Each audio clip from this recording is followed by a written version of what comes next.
Hey, so today I'm gonna be making a vellum shaker card, and today I also have a small craft haul that I'm going to be doing first. So I'm gonna start off with that. Now the first things that I got is I've been getting some things just over some time. I'm sorry I haven't been making videos lately, but I got this Merkin double-sided tape. It's just a 1/4 inch size.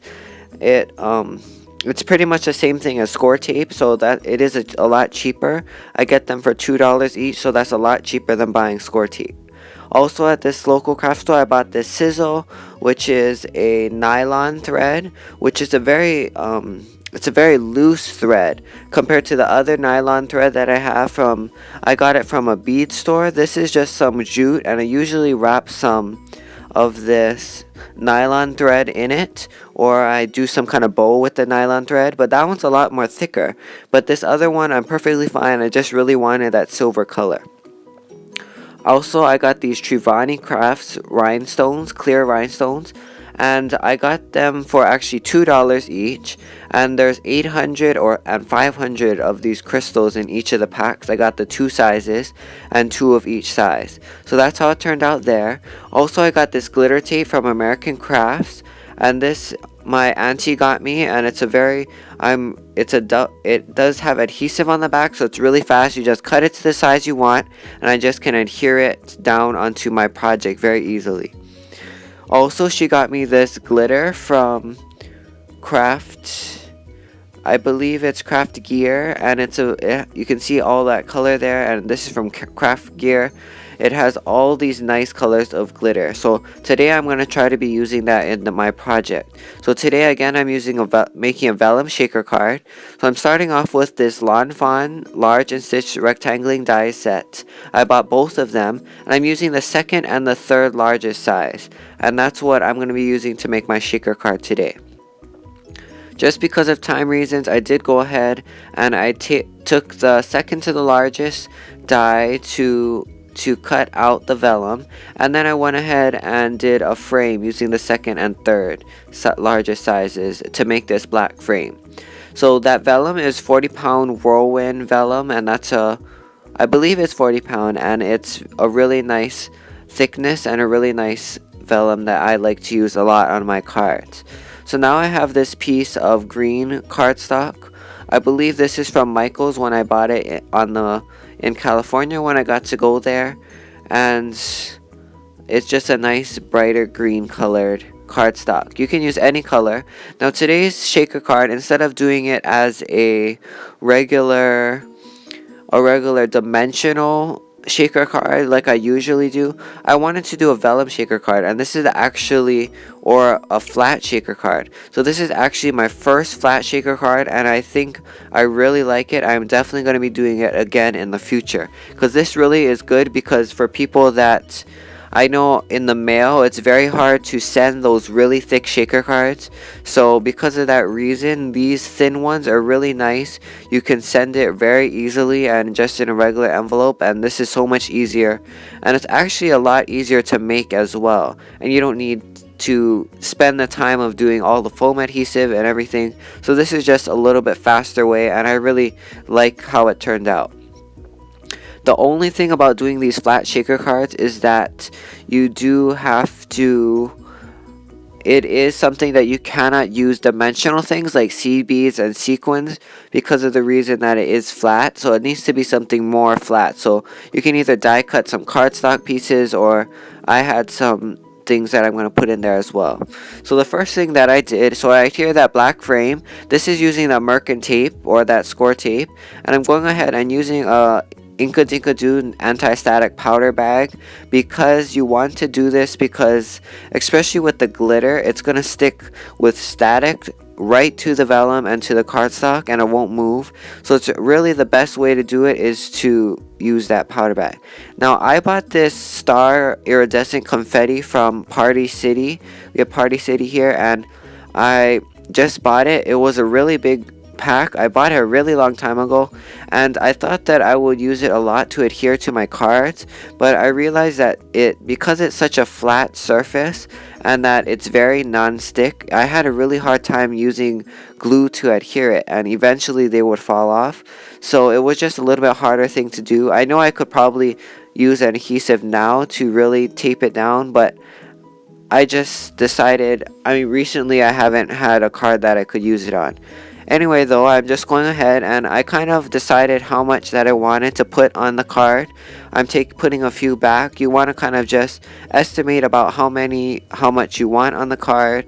I'm kind of spreading them out because the only thing, once you put the vellum, it's better if everything is kind of like one layered. It's when you shake it around, they're gonna get on top of each other, but if you can help it from not doing that, then you might as well try. So I'm just trying to spread them out as much as I can, and then I'm gonna go ahead, and once I figure out how much I want, I'm gonna go ahead and get that big set of glitter out. I'm gonna open that glitter pack and try to find a few different glitters that I can use in this card. Now I realized that at the end of this video I did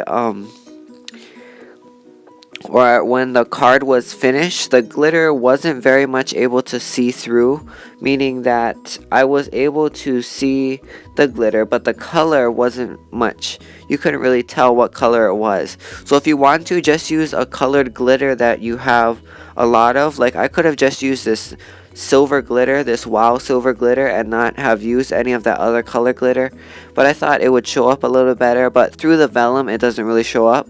If you were going to use transparency, that would maybe make a difference, but with the vellum it didn't. So don't worry about, just use some kind of generic glitter that you have a lot of. So I'm using that kind of goldish yellow color, and then I'm using this lighter green colored glitter, and then also I'm going to be using that blue color, and then this wow silver glitter from American Crafts. I did get that Christy Rolling, or Christy Gets Crafty. She did send me that bottle, this nice jar of silver glitter, which I'm really happy to have and get to use on this card. So I'm just gonna, for this one, all the other ones had that little vial, but I'm just gonna go ahead, or little sprinkler, I'm just gonna use a little mini spoon and try to tap that onto the card in certain places. Now another thing, you don't have to add this much glitter if you don't want to.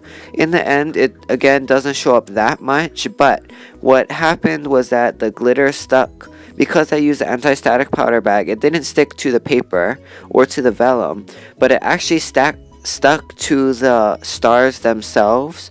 So when you see in the finished product, the glitter does kind of get onto the stars, and it has a little speckled look on the stars. So that's the only way you can really see it, but it doesn't have like a glittery sheen through the vellum. So that's the only thing that you can, just a tip that you should know. I'm going to go ahead, I'm going to adhere this frame down. You can see how it's going to look through the vellum. And then I'm going to go ahead and just make sure everything's adhered down. None of that glitter or those stars will come out. I'm making sure that I press it down really well on the frame. And then I'm going to get on to creating the rest of the card here. So this is pretty much my finished this is my finished focal panel here, and you can see those stars really shake around. I was really surprised that they don't really stick to exactly where it was. They do still shake around, so it's really nice to be able to do that. Now, so I'm just gonna go ahead and get some. I was wondering what I should do with this panel, how I would add the sentiment, and I decided to go ahead and get a mama elephant thanks die. And I just got that thanks die. I cut it out of this silver foiled cardstock, and I'm gonna go ahead and I'm using my tool-in-one from Spellbinders. I'm just using the end that has this nice sharp tip, and I'm gonna go ahead and poke this die cut out. I just want to make sure that I get all of those excess pieces out of my die, and I'm gonna go ahead and I'm going to take that thanks die out and adhere that onto the card. So when you're using these kind of very, very intricate dies, it's really hard to adhere them. I know that everybody has problems about that. Jennifer McGuire did a recent video showing how she does that, or she adheres these thin die cuts. She did use actually multi-matte medium on one of them. That's what I'm going to be using. I'm just using that, putting that onto the back of the die cut and adhering that down. But another thing that she used was she used this little tiny brush, and that's the way that she was able to put it onto the multi-matte medium onto this intricate die cut really easily. and that's something that I do want to get in the future. So that's something that I'm trying to look for, but I haven't been able to find it yet. So that's something that I'm going to look for. Also, another way she uses double-sided adhesive sheets. So you can buy different double-sided adhesive sheets, or you can use a Xyron. I have used a Xyron before. It's just a little bit more work, so I thought this multi-matte medium would be fine for this project. Now she does use that, I forget what it's called, but it's a very thin double-sided adhesive sheet, and that's what I want to get in the future. And that's really good so that you can die cut it really easily, and that'll be able to make the back of my die cut really strong adhesive. So now I'm taking these Treveni Craft rhinestones. I'm going to be using them for the first time. You can see how many. The bigger size has 500 something rhinestones, and the smaller one has 800 something rhinestones. So I know that this is going to take forever for me to use them all up. Now also, one thing that I realized is after I took them out of the package, that they do have a little bit of adhesive that's connecting them all together. So you do want to take an X-Acto knife and cut them all apart. So because you don't want to cut directly on your Ranger non-stick craft mat, because it will cut through. So I want to make sure that I take it off to the side and start cutting them off on my cutting mat. So that's what I went ahead and did. I'm trying to cut them apart. What happens is I do have my Ranger craft mat on my cutting mat, so I just have to, on the bottom I have a little inch or so that I can use to cut if I need to with my X-Acto knife. So that's what I'm doing. It's toward the bottom of the screen that you probably can't see.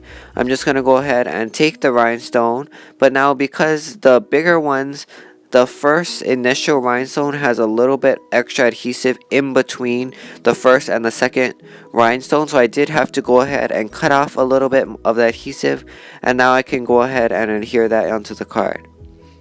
So these rhinestones are, if you can find them at your local scrapbook store or card making store, these rhinestones are really nice and they're really cheap. So I got the whole sheet again for $2 each. So that's really inexpensive, and these rhinestones will really last forever. And they had them in all different colors, but I only bought the clear rhinestones because of the reason that I can use my Spectrum Noirs or my Copic markers or any kind of alcohol-based marker and color these rhinestones whatever color I want. So because of that reason, I pretty much only buy clear rhinestones now, and I really like using them on a lot of my cards. So this is pretty much my finished card. So you can see those really nice glittery stars in the background, iridescent stars with that nice glitter on them. And then you can see that nice look of the vellum and that shiny die cut things as well. As you see here, I did use those iridescent stars and another different kind of confetti from Party City. I made this regular thick shaker card, but because it is so thick, I do have to give it by hand, so that's the only thing different. So please visit my blog at micahscrafts.blogspot.com and have a great day. Bye.